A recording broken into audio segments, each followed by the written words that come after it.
What's up, guys? Rob Kuhn here, and today we're going to review a hand from the one, the only, Patrik Antonius, one of the greatest of all time to ever do it, and a player that has stood the test of time. Today's video is going to be a little bit interesting. I don't know what happens, which is very rare. Usually I watch and see, but the editor told me, just watch the hand, guess, see what you would do, and play along. So that's what we're going to do. Suited, sporting the bucket hat.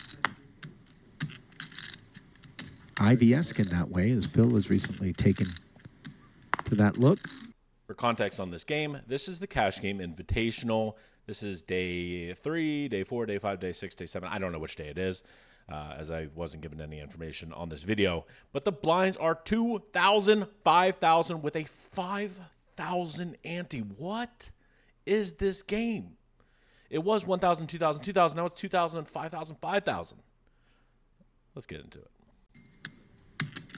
The Finn makes his presence felt to the tune of 12,000, just 2.5x. Ace Jack suited says, no, no, no. We play for 38.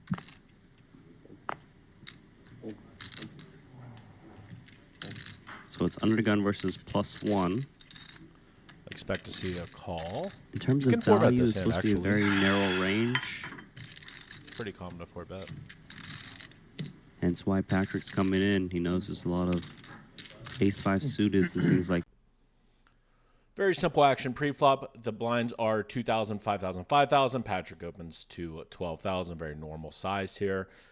Tang goes for the 3-bet with ace-jack suited. And Patrik Antonius does have a little bit of a decision to make because this is actually split pre. You can 4-bet, you can call. The only option you do not want to do is fold. But he goes for the call, which I think is probably a little bit more on the standard side. But he is dominated.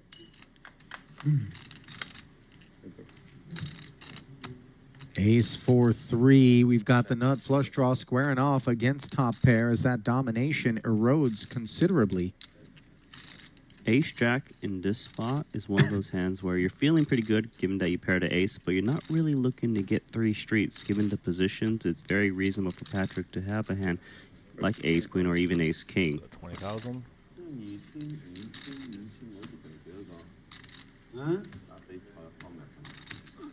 Yeah. 20K into 88. This is sub-quarter pot from Danny. You can mix here, but usually call. And it's because he feels his hand is strong enough that he wants to retain a broad array of Patrik's open and then call against the 3-bet range. So in this spot, you downsize down to like 20% because you want to put your opponents in tough spots. In order to put them in tough spots with... On the flop of ace 4-3, 2 spades, both players flop very well. Tang, of course, has the range advantage because he has a lot more ace-x in his range. He might have some, pretty much all the suited variety of ace-x, where Patrik might fold. Let's say he has like ace-8 suited or something like that, or ace-7 suited. He's going to fold those hands pre-flop. Danny bets 20,000 into 88,000. That is the most standard size. That is probably the only size that you want to use. And Patrik Antonius does have a little bit of a decision to make if he wants to go for the call or the raise. Calling is standard, raising is an option, but I think the more standard play, both pre-flop and flop, is call. Like their marginal hands, you need to bet small because they have to continue at a high frequency. Otherwise, they're giving away too much. If I'm talking a little bit more about this hand, it's because I'm just talking out loud. I'm a poker nerd. King's a nice card for Danny. Pesky for Patrik insofar as it improves him further into wanting to stick around. Usually even more so than just the naked nut flush draw. I think the king is really good too because for Danny, he rarely ever gets raised on the turn now just because he has all the ace kings. So he can comfortably bet this turn and just check back river. Just see a call from Patrik here. My monitor shaking. 90,000. Into 128. I mean, we're going to play a river card. Patrik, know where to go when he hits this turn with the spades. There's no reason to raise. We're just going to see a call here.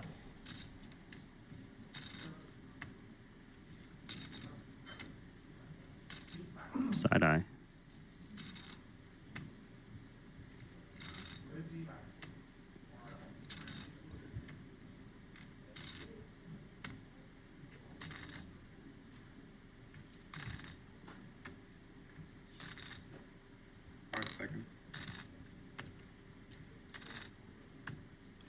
Wow, I did not see that coming. And Danny's got to be confused. All of a sudden, Makes sense. the blender is where Danny finds himself, courtesy of this aggressive line taken by Patrik.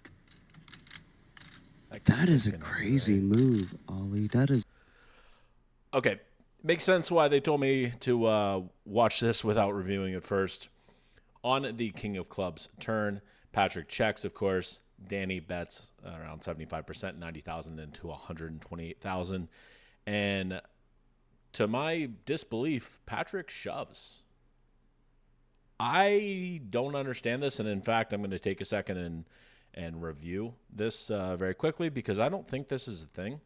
Like, it makes sense if you have, like, maybe you have, like, Queen Jack of Spades or Jack 10 of Spades, but I don't see why you would shove a king here because you just beat most of his hands already, or you still have outs, right? Obviously, you have the nut flush. I don't see the point of this. Let me very quickly run this sim or something very similar to this and see what happens. One eternity later. Okay, so this is starting with pre-flop, or sorry, this is starting on the flop. This is what Danny's range looks like for c-betting. He can bet all of his ace-x to small size. Sometimes you actually check here with ace-jack. But yeah, 33% for the normal size. Flop action with king-jack suited. Spades he can raise, he can call, he goes for the call. On the turn, this is what I'm curious about. Danny can bet multiple sizings here. It looks like 75% is the most, actually 20% is the most preferred, and then 75%, so this is completely fine. And there's just no shot. Yeah, we play zero check shove, so I was wrong about the Jack 10 of Spades or the Queen Jack of Spades, which is normal. It's very easy to be wrong. We do have some shoves with ace 3 suited, which I think this is what Patrik Antonius was getting at, was like he's going to bounce the King Jack. I think he's just misapplying here. Like his ace 4 suited is ace 3 suited, and he's going to mix it with hands like King Jack suited or Queen Jack suited or Jack 10 suited. These hands I expect people to actually find, but King Jack suited, man, is just not in there.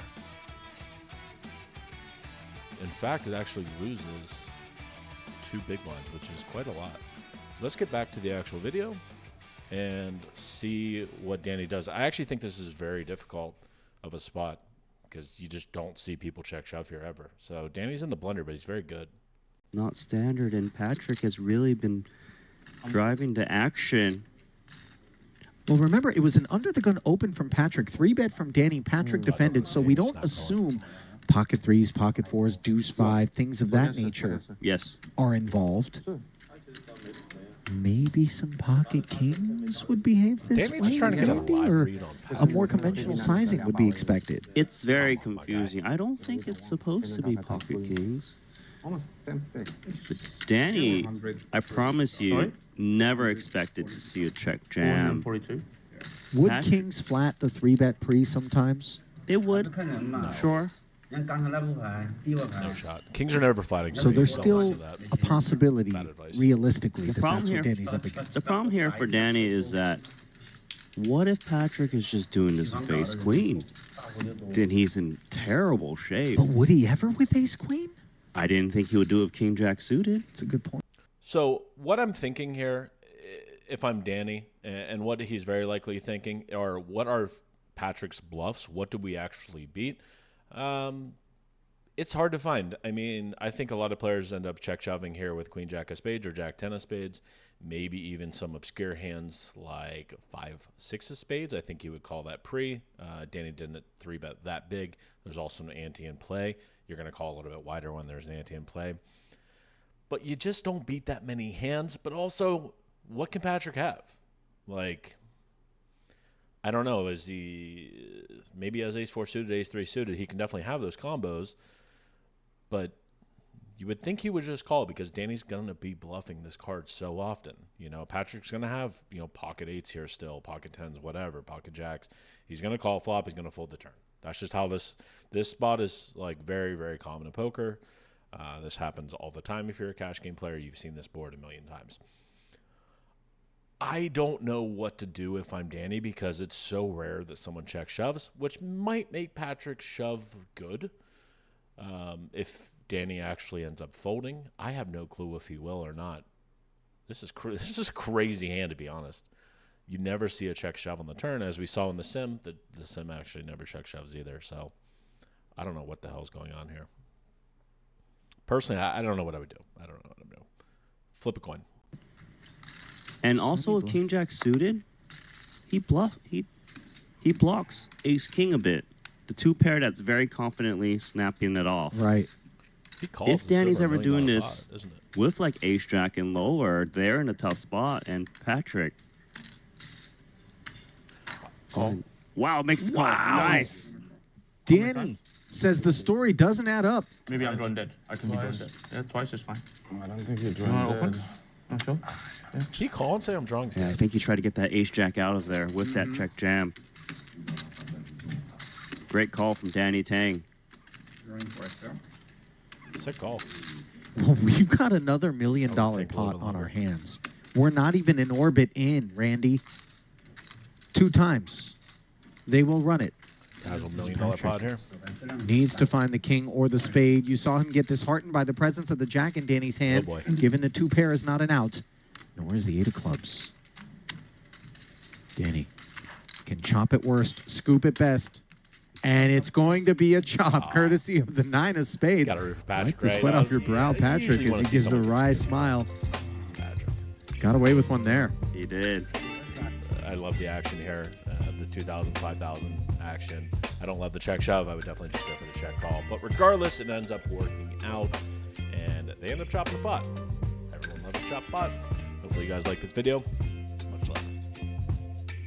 Baby, you give